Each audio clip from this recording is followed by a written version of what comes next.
Haleluya, puji Tuhan. Apa kabar semua? Saya doakan kalian sentiasa diberkati dalam kelimpahan dalam nama Yesus. Amin.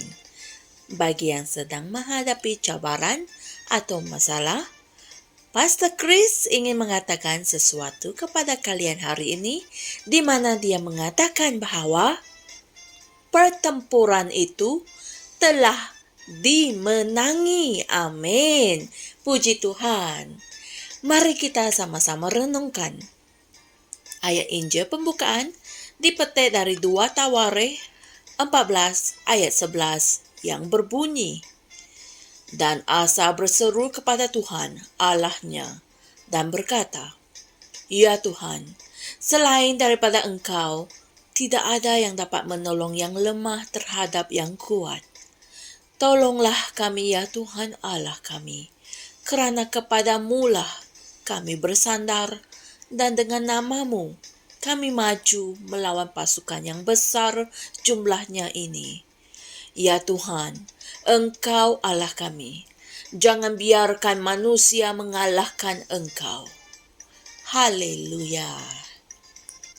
Dalam ayat Injil, kita boleh menemui beberapa contoh tertentu di mana para umat Tuhan telah diatasi oleh pihak musuh dalam kuantiti dan senjata. Pada zaman Raja Asa, bilangan tentera Zerah, Raja Ethiopia yang menyerang Yehuda, melebihi bilangan tentera Yehuda dengan 1,000,000 tentera dan 300 kereta perang. Asa berseru kepada Tuhan dan Tuhan memberinya kemenangan yang luar biasa. Haleluya. Dan hal ini boleh ditemui dalam 2 Tawarikh 14 ayat 12. Kemudian, kamu menemui kisah Yosafat, Raja Yehuda. Yehuda dikelilingi oleh 3 negara musuh yang bersedia untuk menyerangnya, yaitu Amon, Moab, dan Gunung Seir. Raja mengumpulkan seluruh rakyat Yehuda untuk berpuasa dan berdoa kepada Tuhan.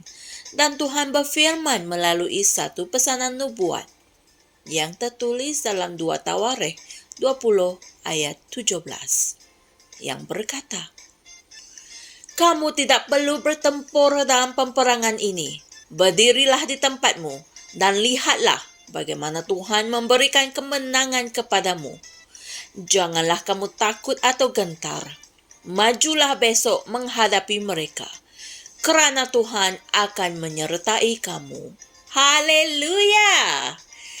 Tuhan memberitahu mereka bagaimana untuk menghadapi peperangan itu, dan ianya jelas. Dia berkata, "Esok pergilah melawan mereka." Haleluya! Bukan itu sahaja, dia mendedahkan lokasi sebenar kem musuh dan memberi mereka strategi untuk mengalahkan mereka. Haleluya! Dengan menggunakan strategi yang Tuhan berikan kepada mereka, Yosafat mengatur dan menempatkan para penyanyi, orang Lewi di hadapan untuk memuji kekudusan yang indah. Haleluya! Hasilnya adalah kemenangan yang besar bagi Yosafat dan seluruh Yehuda. Fikirkanlah hal ini. Tidak ada satu pedang pun yang diangkat.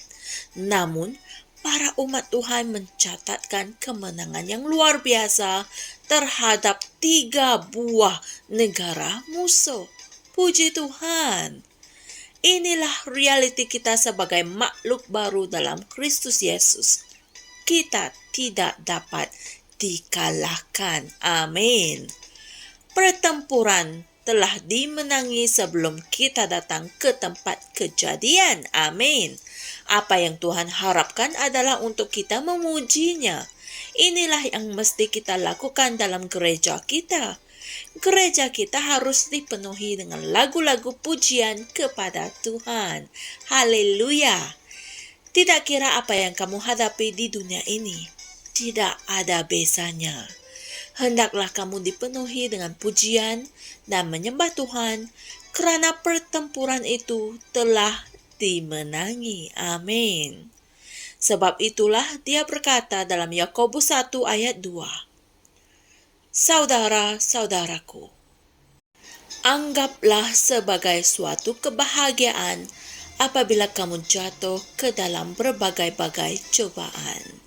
Haleluya. Kemudian dalam Roma 8 ayat 37, dia berkata, tetapi dalam semuanya ini, kita lebih daripada orang yang menang, melalui Dia yang telah mengasihi kita. Maha mulia Tuhan. Haleluya. Saudara dan saudari sekalian, mari kita sama-sama berdoa.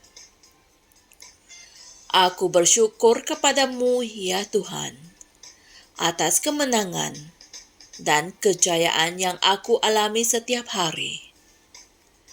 Engkau tidak boleh dibinasakan, dan Engkau abadi, kebal, satu-satunya Allah.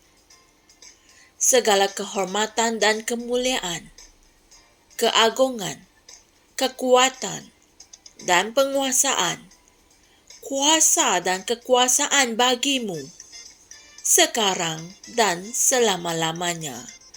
Amin. Haleluya. Saudara dan saudari sekalian, berikut adalah renungan tambahan yang diberikan oleh Pastor Chris untuk kita renungkan bagi membantu kita memahami ajaran firman Tuhan pada hari ini dengan lebih jelas, yaitu dari Mazmur 20 ayat 7, Ibrani 2 ayat 12 hingga 13, Ibrani 13 ayat 15, dan Mazmur 28 ayat 7. Haleluya. Puji Tuhan. Dari firman Tuhan hari ini kita dapat mempelajari bahwa kita tidak perlu bergelut dalam apa jua cabaran atau kesukaran yang kita hadapi. Gagal atau kegagalan tidak ada dalam kamus kehidupan sebagai seorang umat Kristen, kerana kita telah ditetapkan untuk menang. Amin. Jangan putus asa. Jangan kecewa. Percayailah Tuhan. Firman itu sendiri adalah salah satu alat pelengkapan senjata kita yang merupakan pedang roh. Renungkan Efesus 6 ayat 13 hingga 18 untuk mengetahui apa itu alat-alat perlengkapan senjata kita dalam kita menghadapi cabaran atau kesukaran. Haleluya. Jumpa lagi esok dan Tuhan berkati. Shalom.